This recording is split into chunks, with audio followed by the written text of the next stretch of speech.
This is Brinda. Welcome to my channel. Special date paper 2 classes start ஆயிடுச்சு. Already 3 videos post பண்ணிட்டேன். எதை பத்தி அப்படின்னா ஐரோப்பியர்கள் வருகை பத்தியும் அண்ட் கர்நாடிக் வார்ஸ் பத்தி லெசன் ஆல்ரெடி போஸ்ட் பண்ணியிருக்கேன். அந்த லெசனை மிஸ் பண்ணவங்க வருத்தப்படாதீங்க, டிஸ்கிரிப்ஷன்ல லிங்க் தரேன், போய் செக் பண்ணி பாருங்க. கண்டிப்பா யூஸ்ஃபுல்லா இருக்கும். இதுக்கு முன்னாடி வகுப்புல எதை பத்தி பார்த்திருந்தோம்னா ஐரோப்பியர்கள் வருகை, ஐரோப்பியர்கள் யார் யார் இங்க வந்தாங்க அப்படின்றதும், அதுக்கு அடுத்தது வர்த்தகம் பண்ண வந்தவங்க எப்படி பேரரசா மாறுறதுக்கு என்னெல்லாம் பண்ணிட்டு இருக்காங்க, வர்த்தகத்திலிருந்து பேரரசு வரை அப்படின்ற லெசன் தான் நம்ம பார்த்துட்டு இருக்கோம். அண்ட் இதுக்கு முன்னாடி கர்நாடிக் வார் பத்தி பார்த்தோம். கர்நாடக பகுதிகளில் ஆங்கிலேயர்களும் பிரிட்டிஷும் ரெண்டு ஒன்று தானே, ஆங்கிலேயர்களும் பிரெஞ்சுக்காரர்களும் அவர்களோட ஆதிக்கத்தை ஏற்படுத்துறதுக்கு என்னெல்லாம் பண்ணிட்டு இருந்தாங்கன்றத பார்த்தோம். இன்னைக்கு வகுப்புல எதை பத்தி பார்க்க போறோம்னா மைசூர் போர்கள். மைசூர் பகுதியை ஆட்சி செஞ்சுட்டு இருந்த ஹைதர் அலி அண்ட் அதுக்கப்புறமா ஆட்சி செஞ்சுட்டு இருந்த திப்பு சுல்தான், இவங்க ரெண்டு பேரும் ஆங்கிலேயர்களோட விரிவாக்கத்திற்கு எதிராகவே இருந்துட்டு இருந்தாங்க. ஆங்கிலேயர்களோட விரிவாக்கம்னா மற்ற பகுதிகளை கேப்சர் பண்றது, அவங்களோட ஆளுகைக்கு கீழே கொண்டுட்டு வரணும்னு நினைக்கிறது, அண்ட் ஒரு பவர்ஃபுல்லா இங்க இருக்கக்கூட ஆட்சியாளர்களை விடவும் அவங்க பவர்ஃபுல்லாக இருக்கணும்னு நினச்சிட்டு இருந்தாங்க இல்லையா. ஸோ அதுக்கு எதிராக யார் நின்றுட்டு இருக்காங்கன்னா மைசூர் பகுதியை ரூல் பண்ணிட்டு இருந்த ஹைதர் அலியும் அவரோட பையன் திப்பு சுல்தானும் இருந்தாங்க. ஸோ இவங்க ரெண்டு பேருக்கும் இடையில நடக்கக்கூடியதான் இந்த மைசூர் போர். ஹைதர் அலி அவருக்கு அடுத்து திப்பு சுல்தான், இந்த சைடு பிரிட்டிஷ். ஸோ இவங்க ரெண்டு பேருக்கும் இடையில நடந்தது தான் மைசூர் போர். 3 மைசூர் போர் நடக்கும். இதை ஆங்கிலேய மைசூர் போர் அப்படின்னு சொல்லுவோம். மொத்தம் மூணு மைசூர் போர் நடந்திருக்கு. இன்னொரு மைசூர் போர் நடக்க இன்னொரு முக்கியமான காரணம் என்னன்னு பார்த்தீங்கன்னா, இந்த ஹைதர் அலி இருக்கார் இல்லையா, ஹைதர் அலி பிரெஞ்சுக்காரர்களோட கொஞ்சம் ஃப்ரெண்ட்லி ரிலேஷன்ஷிப்ல இருப்பார். அது ஆங்கிலேயர்களுக்கு பிடிக்காது. இது one of the reason Mysore போர் ஏற்படுறதுக்கு. ஒரு போரையும் இப்போ தனித்தனியாக நம்ம பார்க்கலாம். வகுப்பை முழுமையாக பாருங்க. எந்த டவுட் இருந்தாலும் கமெண்ட்ல சொல்லுங்க. முதலாம் ஆங்கிலேய மைசூர் போர் எந்த காலத்துக்கு இடையில நடக்கும்னா 1767 to 1769 இந்த கால இடைவெளியில தான் முதலாம் ஆங்கிலேய மைசூர் போர் நடக்கும். ஸோ என்ன ரீசன், காரணம் ஆல்ரெடி சொல்லியிருக்கேன், இன்னொரு தடவை ரிப்பீட் பண்றேன். முதலாம் ஆங்கிலேய மைசூர் போருக்கு என்ன காரணம்? முதல் காரணம், ஹைதர் அலி என்ன பண்றாரு, 1761 மைசூர்ல அரியணை ஏறிடுறாரு. ஸோ அவர் அரியணை ஏறுறதுல ஆங்கிலேயர்களுக்கு என்ன பிரச்சனை அப்படின்னு பார்த்தீங்கன்னா, ஹைதர் அலி ஆங்கிலேயர்களுக்கு சப்போர்ட் பண்ணலை, ஆங்கிலேயர்களோட விரிவாக்க கொள்கைக்கு எதிராக இருக்காரு. அது மட்டும் இல்லாமல் ஃப்ரெஞ்சுக்கு சப்போர்ட் பண்ணிட்டு இருக்காரு, ஃப்ரெஞ்சோட ஒரு ஃப்ரெண்ட்லி ரிலேஷன்ஷிப்ல இருக்காரு. ஸோ இது மட்டும்தான் முக்கியமான காரணம். ஹைதர் அலி ஒரு ஸ்ட்ராங்கான பர்சனாக வேற இருக்காரு. அவர் ஸ்ட்ராங்காக இருக்கும்போது ஆங்கிலேயர்களால் என்ன பண்ண முடியாது, மற்ற பகுதிகளை கேப்சர் பண்ண முடியாது, இன்னும் கொஞ்சம் விரிவாக்கம் பண்ண முடியாது. அவங்களோட ஆங்கிலேயர்களோட வர்த்தக மையங்களாக இருக்கட்டும், இல்லைனா குடியேற்றங்களாக இருக்கட்டும், இன்னும் கொஞ்சம் விரிவாக்கம் பண்ண முடியாது. அதுக்கு இடைஞ்சலாக ஹைதர் அலி இருப்பார். பிரெஞ்சுக்காரர்களும் இருப்பாங்க. பிரெஞ்சுக்காரர்களோட அவர் கூட்டணியில் இருக்கார், அதாவது ஃப்ரெண்ட்லியாக இருக்கார் ஹைதர் அலி. இப்போ ஆங்கிலேயர்களோட நோக்கம் என்னவா இருக்குன்னா, எப்படியாச்சும் ஹைதர் அலியை அந்த அரியணை விட்டு இறக்கிடணும். ஹைதர் அலி பவருக்கு வந்துட்டாரு, அரியணை ஏறிட்டாரு, அது நமக்கு எதிராக இருக்கு, நமக்கு சாதகமான எதிராக இருக்கு அப்படின்றதுக்காக அவர் மேலே போர் புரியலாம் அப்படின்னு மராத்தியர்கள் அண்ட் ஹைதராபாத் நிசாம் இவங்களோடலாம் கூட்டணி ஏற்படுத்தி ஆங்கிலேயர்கள் ஹைதர் அலிக்கு அகெயின்ஸ்டாக மாறுவாங்க. ஹைதர் அலிக்கு அகெயின்ஸ்டாக போரை ஸ்டார்ட் பண்ணுவாங்க. எப்போ ஸ்டார்ட் ஆகுது அப்படின்னு பார்த்தீங்கன்னா 1767 இயரை போடாமல் விட்டுருக்கேன். 1767 தான் ஸ்டார்ட் ஆகும். மைசூரை அட்டாக் பண்ணுவாங்க. யார் மைசூரை அட்டாக் பண்ணுவாங்கன்னு பார்த்தீங்கன்னா ஜோசப் ஸ்மித் ஆங்கிலேய படை தளபதி. அந்த ஜோசப் ஸ்மித்தும் ஹைதராபாத் நிசாமும் ரெண்டு பேரும் சேர்ந்து எதை அட்டாக் பண்ணுவாங்க, மைசூர் பகுதியை அட்டாக் பண்ணுவாங்க. ஸோ மைசூர் பகுதியை அட்டாக் பண்ணாலும் ஹைதர் அலி இருக்கார்ல, ரொம்ப ஸ்ட்ராங்கான பர்சன். ஹைதர் அலி என்ன பண்ணுவார் அப்படின்னா தோக்கடிச்சிருவாரு. ஆங்கிலேயர்களையும் ஹைதராபாத் நிசாமையும் தோக்கடிச்சிருவாரு. ஹைதர் அலி ரொம்ப ஸ்ட்ராங்காக செயல்படுவார். ஹைதர் அலி ஃபர்ஸ்ட் என்ன பண்ணுவார்னா இவங்களை தோக்கடிச்சிருவார். ஆங்கிலேயர்களை தோக்கடிச்சது மட்டும் இல்லாமல் ஹைதராபாத் நிசாமையும் தோக்கடிச்சிருவாரு. அண்ட் மங்களூரை கேப்சர் பண்ணுவார். 1769 மங்களூரை கேப்சர் பண்ணுவார். அதுக்கடுத்து விரைந்து தமிழ்நாடுக்குள்ளேயும் வந்துடுவார். தமிழ்நாடுக்குள்ளே வந்ததுக்கப்புறமா கரூர், ஈரோடு இதெல்லாமும் கைப்பற்றுவார். சரி, கரூர், ஈரோடு இதெல்லாம் கைப்பற்றினாரு ஆங்கிலேயர்களுக்கு, அதனால பெருசாக எதுவும் இல்லை. முக்கியமாக அடுத்தது அவர் என்ன பண்ணுவார்னா சென்னையை நோக்கி வருவார். சென்னையை படையெடுத்து வந்துட்டு இருப்பார். சென்னை கிட்டக்கவே வந்துடுவார். ஸோ சென்னையை படையெடுத்து வந்தோன்னா ஆங்கிலேயர்கள் கொஞ்சம் பயம் கண்டுடும். ஏன், சென்னை இங்கே இருக்கு இல்லையா, சென்னை படையெடுத்து வந்தோன்னா ஏன் அவருக்கு பயமாகுது, ஆங்கிலேயர்களுக்கு ஏன் பயமாகுது ஹைதர் அலியை பார்த்து அப்படின்னா, இந்த கிழக்கு கடற்கரையில் இருக்கக்கூடிய முக்கியமான வர்த்தக மையம், ஆங்கிலேயர்களோட முக்கியமான வர்த்தக மையம், ஒரு முக்கியமான கோட்டை சென்னையில் தான் இருக்குது, மதராஸில் தான் இருக்குது. ஸோ மதராஸை நோக்கி அவங்க படையெடுத்து வந்தோடனே ரொம்ப பயந்துருவாங்க. யார்? ஆங்கிலேயர்கள் பயந்துருவாங்க. ஸோ காம்ப்ரமைஸ் ஆகிடலாம், இவர் வர வேகத்தை பார்த்தா இதை கேப்சர் பண்ணிவிடுவார். கேப்சர் பண்ணால் யாருக்கு லாஸு? அவங்களுக்கு தான் லாஸ், ஆங்கிலேயர்களுக்கு தான் லாஸ். ஸோ நம்ம என்ன பண்ணலாம், ஒரு காம்ப்ரமைஸ் ஆகிடலாம் அப்படின்னு சொல்லிட்டு 1769 ஏப்ரல் 4 மதராஸ் உடன்படிக்கை அப்படின்னு ஒன்று சைன் பண்ணிவிட்டு ஒரு காம்ப்ரமைஸ் ஆகிடுவாங்க. ஸோ இது காம்ப்ரமைஸ் ஆனால் உடனே வார் நினைச்சானா? இல்லை, இதுக்கு அடுத்தடுத்து வாரும் நடக்கும். இந்த மதராஸ் உடன்படிக்கையோட முக்கியமான ஷரத்து என்ன அப்படின்னா, ஒருவருக்கு ஒருவர் உதவி செஞ்சுக்கணும். கேப்சர் பண்ண பிளேஸையும் ரிட்டர்ன் பண்ணிடுவாங்க அவங்கவுங்கள்ட்டே. அதை விடவும் முக்கியமான ஒரு ஷரத்து, அதாவது ஃபீச்சர் என்ன இந்த மதராஸ் உடன்படிக்கையின் படி அப்படின்னு பார்த்தீங்கன்னா, ஒருவருக்கு ஒருவர் உதவி செஞ்சுக்கணும். என்ன ஒருவருக்கு ஒருவர் உதவி செஞ்சுக்கணும்? அவனும் எதிரி, இவங்களும் எதிரிக்கு எதிரி என்ன உதவி செஞ்சுக்க போகிறாங்க அப்படின்னு பார்த்தீங்கன்னா, இப்போ ஹைதர் அலிக்கு மராத்தியர்கள்கிட்ட இருந்து கொஞ்சம் ஆபத்து இருந்தது. அவங்க படையெடுத்து வரதுக்கு நிறைய ஆபத்துலாம் இருந்தது. ஸோ அப்படி மராத்தியர்கள் வந்து படையெடுத்து வராங்க அப்படின்னா ஆங்கிலேயர்கள் ஹெல்ப் பண்ணணும். இப்போ ஆங்கிலேயர்களுக்கு எதனா ஒரு ப்ராப்ளம் அப்படின்னா ஹைதர் அலி ஹெல்ப் பண்ணணும், படை வலிமை வந்து கொடுக்கணும். இதுதான் வந்து ஒருவருக்கு ஒருவர் உதவி செஞ்சுக்கணும் அப்படின்னு வந்து சைன் பண்ணுறாங்க. எதுபடி? மதராஸ் உடன்படிக்கையின் படி சைன் பண்ணுறாங்க. ஹைதர் அலியும் ஆங்கிலேயர்களும் சைன்லாம் பண்ணது வெறும் பேப்பரில் மட்டும்தான் இருந்துச்சு, அதை ஃபாலோ பண்ணவே இல்லை ஆங்கிலேயர்கள். ஃபாலோ பண்ணாததுனால தான் 2ஆம் ஆங்கிலேய மைசூர் போரே நடக்கும். ஒரு வாக்குறுதி கொடுத்தா என்ன பண்ணணும், ஒரு கமிட்மெண்ட் கொடுத்தா என்ன பண்ணணும், ஃபாலோ பண்ணணும். அவங்க ஃபாலோ பண்ண மாட்டாங்க. ஃபாலோ பண்ணாததுனால தான் 2ஆம் ஆங்கிலேய மைசூர் போரே நடக்கும். ஸோ இப்போ 2ஆம் ஆங்கிலேய மைசூர் போர் என்னெல்லாம் நடந்துச்சு அப்படின்னு பார்க்கலாம் வாங்க. முதலாம் ஆங்கிலேய மைசூர் போர் முடிவு பெற்றது. என்ன உடன்படிக்கை செஞ்சாங்க? மெட்ராஸ் உடன்படிக்கை, மதராஸ் உடன்படிக்கை செஞ்சு அந்த முதலாம் ஆங்கிலேய மைசூர் போர் முடிவு பெற்றது. அந்த உடன்படிக்கையில் என்ன ஷரத்து முக்கியமாக இருந்தது? ஒருவருக்கு ஒருவர் ஹெல்ப் பண்ணணும் அப்படின்றது. ஸோ அந்த ஒருவருக்கு ஒருவர் ஹெல்ப் பண்ணணுன்றத ஃபாலோ பண்ணலை, ஆங்கிலேயர்கள் வந்து ஃபாலோ பண்ணாமல் விட்டுருவாங்க. அதனால தான் 2ஆம் ஆங்கிலேய மைசூர் போர் வந்து ஸ்டார்ட் ஆகும். 2ஆம் ஆங்கிலேய மைசூர் போர் எந்த காலத்துக்கு இடையில நடக்கும் அப்படின்னு பார்த்தீங்கன்னா 1780 to 1784. ஸோ இந்த கால இடைவெளியில் வந்து என்ன நடக்கும் அப்படின்னு பார்த்தீங்கன்னா 2ஆம் ஆங்கிலேய மைசூர் போர் நடக்கும். என்ன ஃபாலோ பண்ணல ஆங்கிலேயர்கள் அப்படின்னு தான் ஃபாலோ பண்ணலை அப்படின்னு பார்த்தீங்கன்னா 1771 இங்கே இங்கிலீஷில் எழுதியிருக்கேன் மராத்தாஸ். இங்கிலீஷில் சொன்னால் மராத்தாஸ், தமிழில் சொன்னால் மராத்தியர்கள். அந்த மராத்தியர்கள் வந்து ஹைதர் அலியை அட்டாக் பண்ணுவார். ஹைதர் அலி எங்கே இருக்காரு? மைசூரில் இருக்காரு. ஸோ ஹைதர் அலியை வந்து படையெடுத்து வருவார். அதுக்கு என்ன பண்ணணும்? இப்போ ஆங்கிலேயர்கள் ஒரு கமிட்மெண்ட் கொடுத்துருக்காரு, ஒரு ப்ராமிஸ் பண்ணியிருக்காரு, ஃபாலோ பண்ணணும்ல. ப்ராமிஸை அப்படி சத்தியம் பண்ணால் அதை பின்பற்றணும்ல. ஆனால் பண்ண மாட்டாங்க, ஆங்கிலேயர்கள் பண்ண மாட்டாங்க. ஸோ ஹெல்ப் பண்ணலை. இது என்ன ஆகுதுன்னா ஒரு கோவத்தை வந்து ஏற்படுத்துது. யாருக்கு? ஹைதர் அலிக்கு கோவத்தை ஏற்படுத்துது. என்ன ஹெல்ப் பண்ணணும்னு நம்ம வந்து உடன்படிக்கை போட்டிருக்கோம், இவங்க ஹெல்ப்பே நமக்கு பண்ணலையே, படை வலிமையோ எதுவுமே தரல, எந்த ஹெல்ப்பும் பண்ணலை அப்படின்றது இவங்களுக்கு ஒரு கோபம் இருந்துகிட்டு இருக்கு. அது மட்டும் இல்லாமல் இன்னொரு விஷயமும் ஆங்கிலேயர்கள் செய்வாங்க. என்னன்னு பார்த்தீங்கன்னா மாஹின்றது இந்த சைடு இருக்கும், இந்த மேற்கு கடற்கரை ஓரமாக இருக்கக்கூடிய ஒரு பகுதி. அந்த மாஹி யாரோட ஆட்சிக்கு உட்பட்ட பகுதினா மைசூர் அரசர், அதாவது ஹைதர் அலி ஆட்சிக்கு உட்பட்ட பகுதி மாஹி. அந்த மாஹியில் யார் இருப்பாங்கன்னா பிரெஞ்சுக்காரர்களோட குடியேற்றம் இருக்கும். அந்த பிரெஞ்சுக்காரர்களோட குடியேற்றம் இருக்கக்கூடிய மாஹியை ஆங்கிலேயர்கள் கேப்சர் பண்ணிடுவாங்க. ஸோ இப்போ ஆங்கிலேயர்கள் கேப்சர் பண்ணதுக்கு அப்புறமா அதுவும் ஒரு வந்து கோவத்தை ஏற்படுத்துது.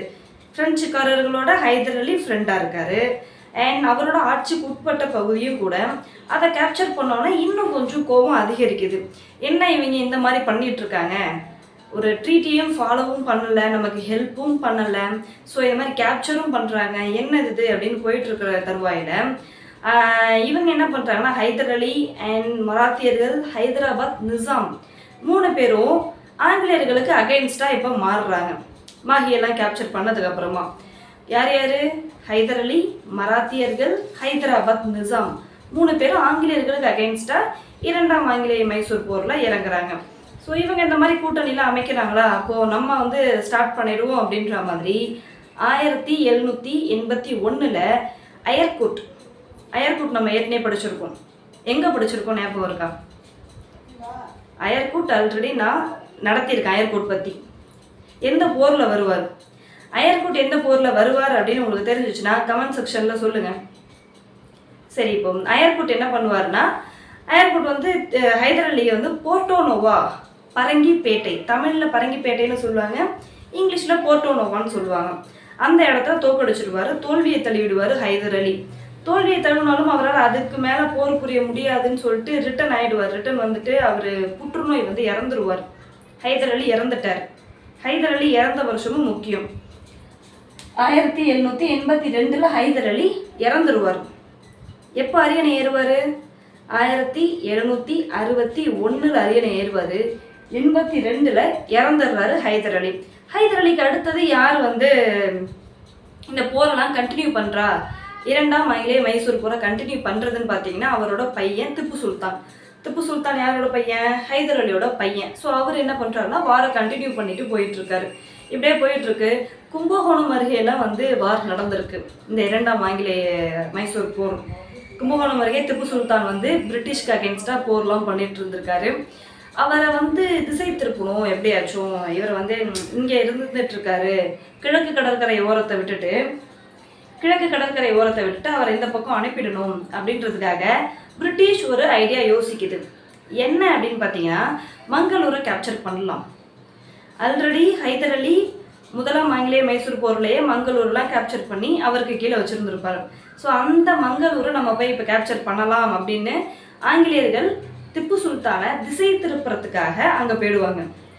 அங்கே போய் வந்து மங்களூரை கேப்சர் பண்ணுறதுல ஈடுபட்டு இருப்பாங்க. பின்னாடியே வந்து இவரும் என்ன பண்ணுவார்னா, ஆங்கிலேயர்கள் நினச்சா மாதிரியே பின்னாடியே இவரும் போயிடுவார். கிழக்கு கடற்கரையை விட்டுட்டு இப்போ மேற்கு கடற்கரை அந்த சைடு போயிட்டார். யார்? திப்பு சுல்தான் போயிட்டார். ஸோ அங்கே போயிட்டு என்ன நடக்கும் அப்படின்னு பார்த்தீங்கன்னா, அங்கே போர் நடந்துகிட்ருக்கும்.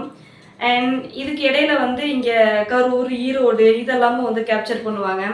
ஏற்கனவே கரூர், ஈரோடு பகுதிகளெல்லாம் வந்து ஹைதர் அலி கேப்சர் பண்ணியிருந்தாருன்னு பார்த்தோம் இல்லையா, அதெல்லாம் பிரிட்டிஷ் கேப்சர் பண்ணிகிட்டே அவங்க பின்னாடியே போயிட்டுருக்கும்.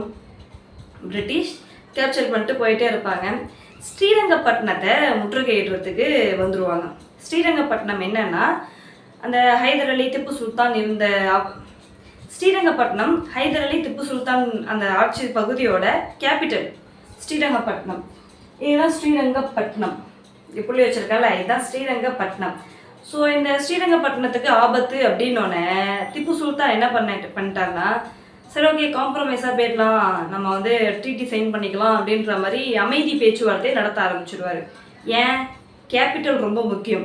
அதுவே இல்லைன்னா அவங்க என்ன தான் பண்ணுவாங்க, கேபிட்டல் போயிடுச்சுன்னா ஆட்சி ப்ராப்பராக பண்ண முடியாது அப்படின்ற ரீசனுக்காக ஸ்ரீரங்கப்பட்டினத்தை முற்றுகையிட வந்தோடனே காம்ப்ரமைஸ் பேச்சுவார்த்தை நடத்த ஆரம்பிச்சிட்டாரு, அமைதி பேச்சுவார்த்தை நடத்த ஆரம்பிச்சிட்டாரு.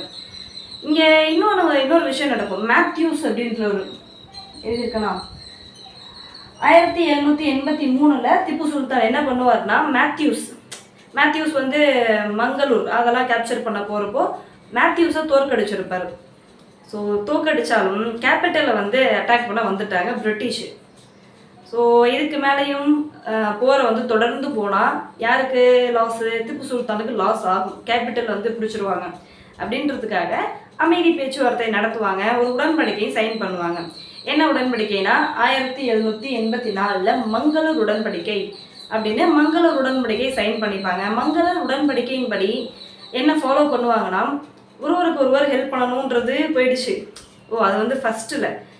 இந்த மங்களூர் உடன்படிக்கையில் அவங்க கேப்சர் பண்ண ஒரு சில பகுதிகளை என்ன பண்ணுவாங்கன்னா ரிட்டர்ன் கொடுத்துருவாங்க. கைதி பிடிச்சிருப்பாங்கல்ல, இந்த எதிரி நாட்டோட அந்த வீரர்களை கைதிகளாக வந்து கேப்சர் பண்ணியிருப்பாங்கள்ல, அவங்களையும் ரிலீஸ் பண்ணிடுவாங்க. இதுதான் இரண்டாம் ஆங்கிலேய மைசூர் போரோட முடிவு. திப்பு சுல்தானுக்கு கோபம் தாங்காது. என்னடா இது, அவங்கள வின் பண்ண முடியலையே, ஒரு முழுமையான ஒரு வெற்றியை அடைய முடியலையே நம்மளால அப்படின்ற ஒரு கோபம் இருந்துக்கிட்டே இருக்கும். அது மூன்றாம் ஆங்கிலேய மைசூர் போருக்கு இட்டு செல்லும். ஸோ மூன்றாம் ஆங்கிலேய மைசூர் போரில் என்னெல்லாம் நடந்துச்சுன்னு பார்க்கலாம். இதை கண்டினியூவாக பாருங்கள். திப்பு சுல்தான் இங்கே மட்டும் வந்து ஹெல்ப் கேட்க மாட்டார், வெளிநாடுகள்லையும் போய் ஹெல்ப் கேட்பார். ஆங்கிலேயர்களை இந்த ஊரை விட்டு துரத்தணும் அப்படின்ட்டு வெளிநாட்டிலலாம் போய் ஹெல்ப் கேட்பார். வந்து இங்கே போர் பண்ணுங்கள், எங்களுக்கு ஹெல்ப் பண்ணுங்கள், ஆங்கிலேயர்களுக்கு அகெயின்ஸ்டாக போர் புரியறதுக்கு ஹெல்ப் பண்ணுங்கன்ட்டு வெளிநாடுகளுக்கு போய் என்ன பண்ணுவார்? ஹெல்ப் கேட்பார். அதெல்லாம் அடுத்தது பார்க்கலாம். வீடியோவை தொடர்ந்து ஃபுல்லாக பாருங்கள். ஸ்பெஷல் டெட் பேப்பர் 2 சோஷியல் சயின்ஸ்க்கான டெஸ்ட் பேட்ச் கண்டக்ட் பண்ணிகிட்ருக்கேன். டெஸ்ட் பேட்சோட ரேட் 499 ருபீஸ். ஆஃபர் க்ளோஸ் ஆகிடுச்சு. ஃபர்ஸ்ட் வர 100 மெம்பர்ஸ்க்கு மட்டும்தான் 350 ருபீஸ் அப்படின்னு சொல்லியிருந்தேன். 100 மெம்பர்ஸ் ஜாயின் பண்ணிட்டாங்க. நீங்களே வேணால் ப்ரூஃப் காட்டுறோம் பாருங்கள். அண்ட் 499 ருபீஸ் அப்படின்னு டெஸ்ட் பேட்ச் அனௌன்ஸ் பண்ண அப்புறமும் ஒரு 2 பேர் ஜாயின் பண்ணியிருக்காங்க. மொத்தம் 102 பேர் வந்து ஜாயின் பண்ணியிருக்காங்க. ப்ரூஃப் உங்கள்கிட்ட ஏதோ காட்டுறேன். மொத்தம் எத்தனை பேர் டெஸ்ட் பேட்சில் ஜாயின் பண்ணியிருக்காங்க? 102 பேர் என்னை நம்பி ஜாயின் பண்ணியிருக்காங்க. என்னோட கொஷின் பேப்பரையும் இன்னொரு அகாடமியோட கொஷின் பேப்பரும் கம்பேர் பண்ணி பாருங்கள். கம்பேர் பண்ணி பார்த்துட்டு எந்த கொஷின் குவாலிட்டியாக இருக்குது அண்ட் பட்ஜெட் ஃப்ரெண்ட்லியாகவும் இருக்குது அப்படின்னு நீங்களே சூஸ் பண்ணிக்கோங்க. எது வேணும்னு நீங்களே சூஸ் பண்ணுங்கள். இப்போ மாடல் கொஷின் பேப்பர் வேணும், நான் வந்து செக் பண்ணி பார்த்துட்டு கண்டிப்பாக ஜாயின் பண்ணிக்கிறேன் அப்படின்னு நினைக்கிறவங்களுக்கு டெலிகிராம் குரூப்பில் ஃபஸ்ட்டு ஜாயின் பண்ணுங்கள். டெலிகிராம் குரூப்போட லிங்க்கு டிஸ்கிரிப்ஷனில் அண்ட் கமெண்ட்டில் வந்து பின் பண்ணுறேன். செக் பண்ணி பாருங்கள். டெலிகிராம் குரூப்பில் ஜாயின் பண்ண அப்புறமா மாடல் கொஷின் பேப்பர் அப்படின்னு ஒரு மெசேஜ் பண்ணுங்கள். நான் ஒரு மாடல் கொஷின் பேப்பர் சென்ட் பண்ணுறேன். ஆல்ரெடி 3 டெஸ்ட் வந்து கம்ப்ளீட் ஆகிடுச்சு. அதில் ஒரு டெஸ்ட்டோட கொஷின் பேப்பர் ஷேர் பண்ணுறேன். கொஷின் பேப்பர் பாருங்கள், பிடிச்சிருந்தா சேருங்க. 499 ருபீஸ். அண்ட் முக்கியமான விஷயம், இந்த ஒன்லைனர் அப்படின்றதும் ப்ரொவைட் பண்ணிகிட்ருக்கேன். இப்போ நடத்துகிறேன், நீங்கள் காதில் வாங்குறீங்க, அது மட்டும் போதுமா?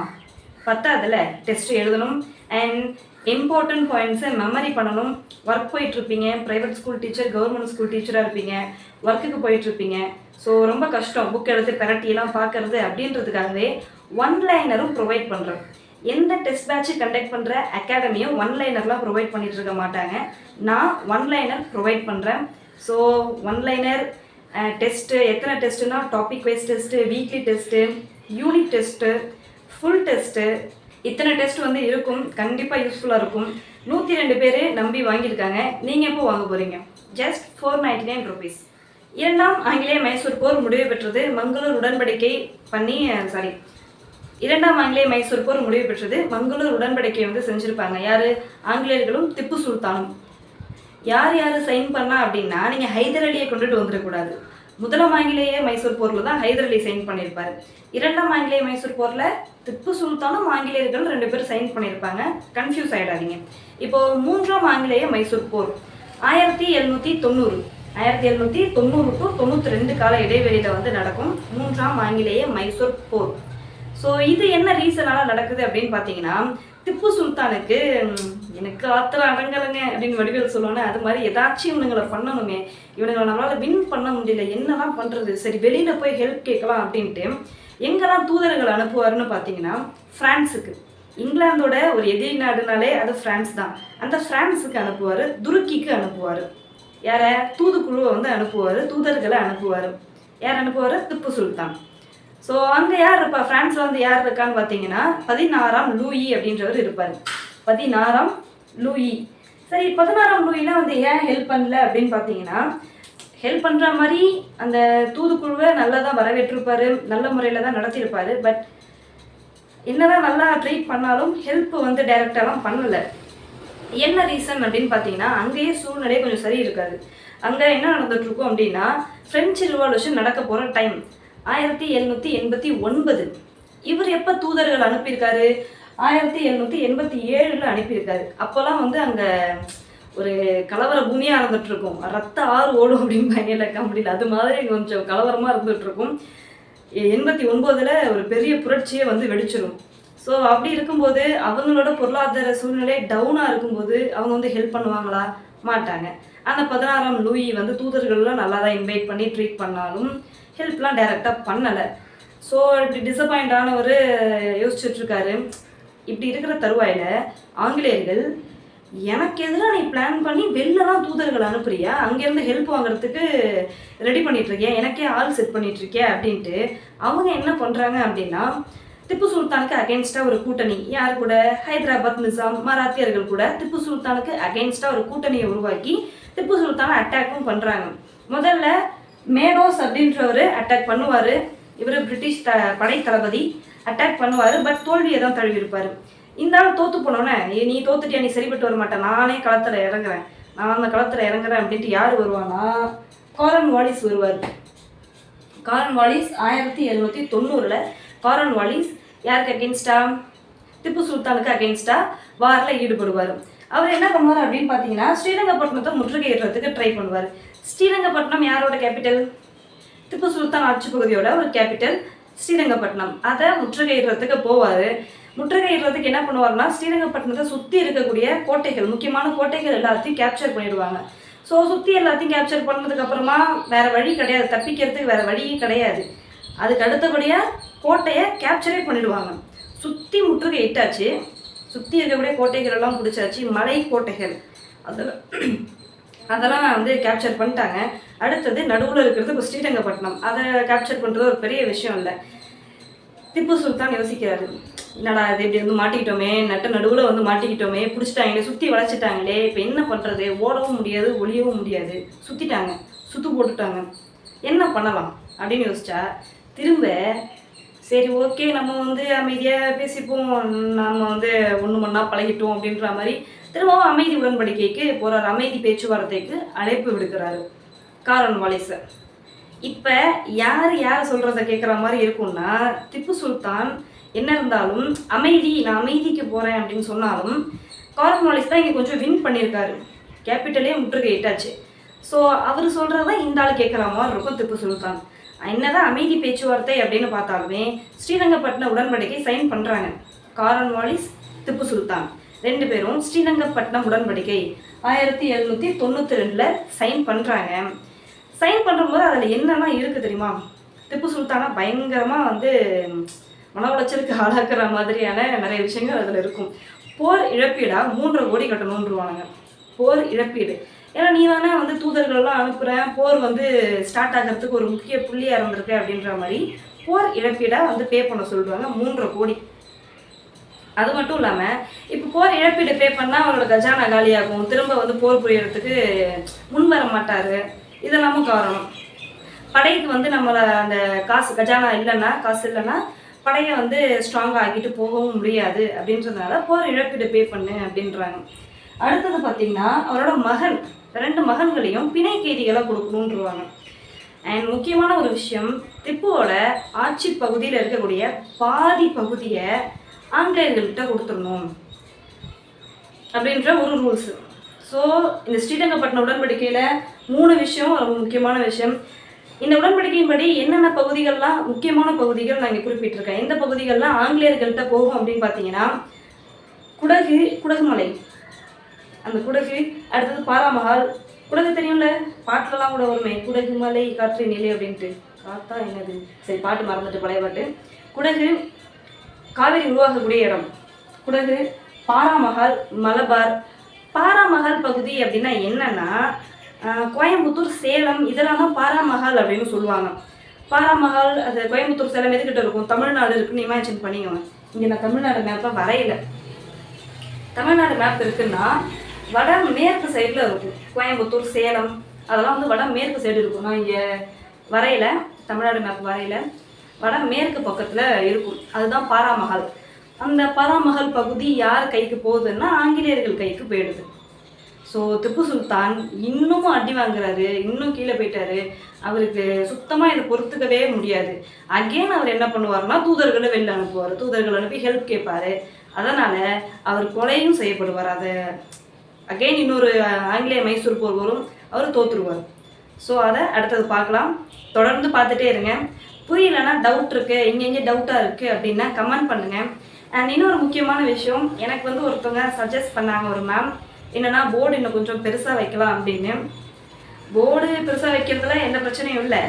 அதுக்கு ஃப்ரேம், இந்த ட்ரைபாட்டில் ஃபோன் வச்சுருக்கேன் இல்லையா, அதை இன்னும் கொஞ்சம் பின்னாடி தள்ளி வச்சாதான் ஃபுல் போர்டும் கவர் ஆகும். இல்லைன்னா ஃபுல் போர்டு கவர் ஆகாது. இப்போவே பார்த்தீங்கன்னா செவருதோ கொஞ்சம் இது வரைக்கும் தான், இங்கே கொஞ்சம் தான் கவர் ஆகுது. ஃபோனை இன்னும் கொஞ்சம் பின்னாடி தள்ளி வச்சாதான் ஃபுல் போர்டு, பெரிய போர்டு வாங்கினா ஃபுல்லாக கவர் ஆகும். இங்கே என்ன பிரச்சனைனா பின்னாடி தள்ள முடியாது, அங்கே செவரு இருக்குது. என் ரூம் ரொம்ப குட்டி ரூம், ரொம்ப சின்ன ரூம், பின்னாடிலாம் எடுத்துகிட்டு போய் வைக்க முடியாது. அங்கே கபோர்டு இருக்குது, இடிக்கும். அதுக்கடுத்து செவரு முடிஞ்சிடுச்சு. ரூம் ரொம்ப சின்ன ரூம். அதனால் என் போர்டு கொஞ்சம் பெருசு பண்ண முடியாது. பெருசு பண்ணாலும் பயனில்லை, கொஞ்சம் அட்ஜஸ்ட் பண்ணிக்கோங்க. அதுக்கு நான் ஒன்லைனர் கொடுத்துட்றேன், நீங்கள் ரீட் பண்ணிங்கன்னா உங்களுக்கு யூஸ்ஃபுல்லாக இருக்கும். அதுக்கு ப்ரீமியம் டெஸ்ட் பேட்ச் வாங்கணும், 499. 3ஆம் ஆங்கிலேய மைசூர் போர் முடிவு பெற்றது. ஸோ 3ஆம் ஆங்கிலேய மைசூர் போருக்கு அடுத்தது 4ஆம் ஆங்கிலேய மைசூர் போர் 1799 வந்து நடக்கும்.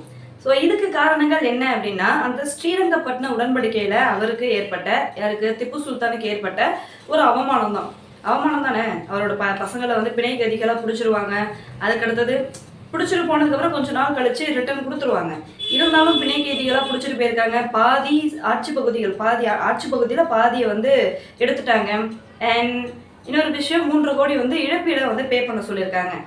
ஒரு அவமானம் தானே இதெல்லாம், வந்து நிறைய அவமானமாக அவருக்கு தோணுது. வேற என்ன பண்ணலாம், ஆங்கிலேயர்களுக்கு அகெயின்ஸ்டாக வேற என்னெல்லாம் பண்ணலாம்னு யோசிச்சு திரும்பவும் தூதர்களை வெளிநாடுகளுக்கு அனுப்புறாரு. எங்கெல்லாம் அனுப்புறாரு தூதர்களை அப்படின்னு பார்த்தீங்கன்னா, அகைன் பிரான்ஸுக்கு அனுப்புறாரு. அகைன் வேற எங்க அனுப்புறாருன்னா அரேபியாவுக்கு, ஆப்கானிஸ்தானுக்கு, இவங்களுக்கெல்லாம் தூதர்களை, இந்த நாடுகளுக்கெல்லாம் தூதர்களை வந்து அனுப்புறாங்க. மொரிஷியஸ்லயும் போயிட்டு என்ன பண்ணுவாருன்னா ஹெல்ப் கேட்பாங்க. திப்பு சுல்தான் மொரிஷியஸ்லயும் ஹெல்ப் கேட்பாங்க. ஏன்னா அந்த மொரிஷியஸ் வந்து யாரோட கண்ட்ரோல்ல இருக்கு அப்படின்னு பார்த்தீங்கன்னா பிரெஞ்சு கவர்மெண்ட்டோட கண்ட்ரோல்ல இருக்கு.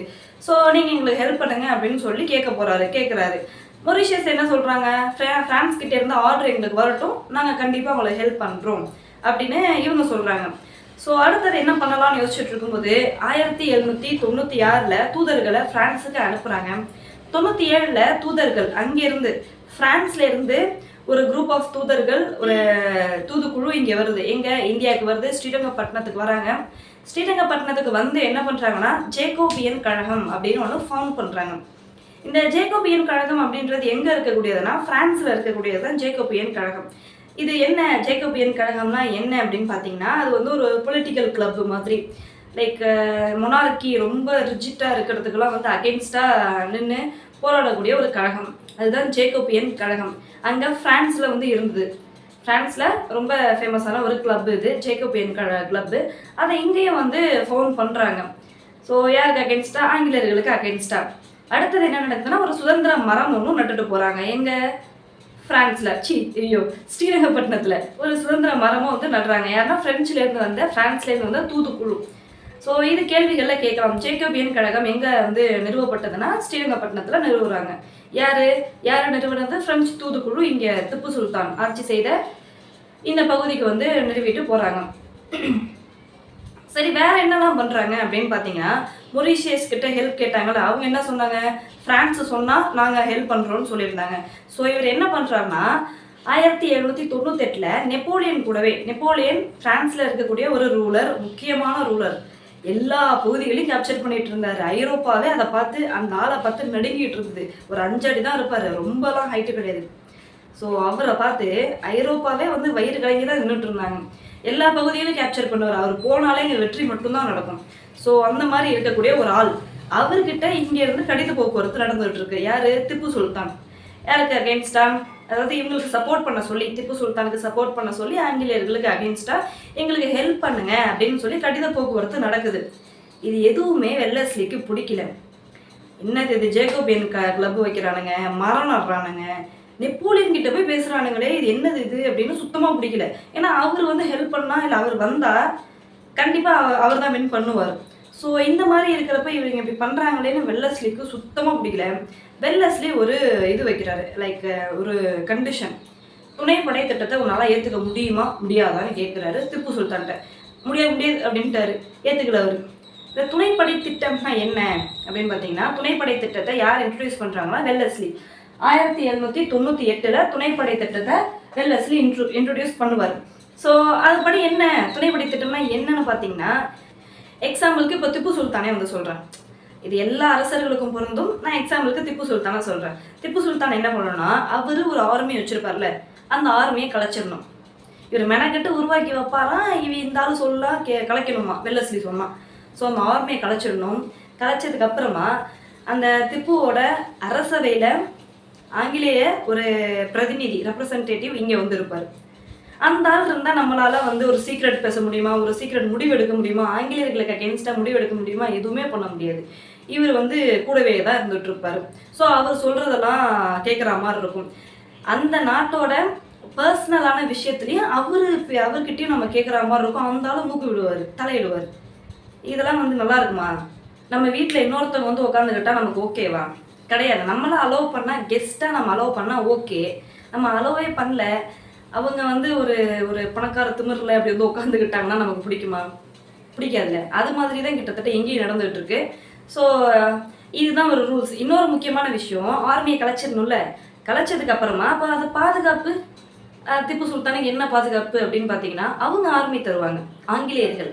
அவர்களோட ஆர்மியை எல்லையிலலாம் நிப்பாட்டிடுவாங்க. இப்போ திப்பு சுல்தானோட ஆட்சி பகுதி அது மைசூரை சுற்றி என்ன பண்ணிடுவாங்க, ஆர்மி பிரிட்டிஷோட ஆர்மியெல்லாம் நிப்பாட்டி வச்சுப்பாங்க. அந்த முகாம்கள் இருக்கும், ஆர்மி முகாம் வந்து இருக்கும்.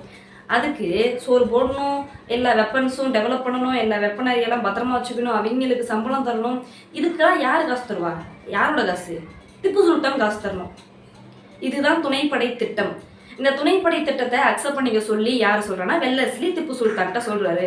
இவர் ஆல்ரெடி 3.5 கோடியை இழந்தாச்சு, இவன் என்ன திரும்பவும் நம்ம கடனாளியாக்க பார்க்கணும் அப்படின்னு. அதெல்லாம் முடியாது, ஒத்துக்க முடியாது, நம்ம நெப்போலியன்ட்ட ஹெல்ப் கேட்டிருக்கோம் அப்படின்ட்டு இவர் இருந்துட்டு இருக்காரு. பார்த்தா நீ ஒத்துக்க மாட்டிய, நான் துணைப்படை திட்டம் வந்து அக்செப்ட் பண்ண சொல்கிறேன், நீ பண்ண மாட்டேன் அப்படின்ட்டு இந்த ஆளை எப்படியாச்சும் திப்பு சுல்தானை காலி பண்ணிடணும்னு வெல்லஸ்லி என்ன பண்ணுறாங்கன்னா 2 இடத்துலேருந்து அட்டாக் பண்ணுறாங்க. இப்போது மைசூர் இந்த பகுதியா, சென்னையிலேருந்து அட்டாக் நடக்கும், பாம்பேலேருந்து வந்து அட்டாக் நடக்கும். பாம்பே இங்கே இருக்குது, பாம்பேலேருந்து அட்டாக் நடக்கும், சென்னையிலேருந்து அட்டாக் நடக்கும்.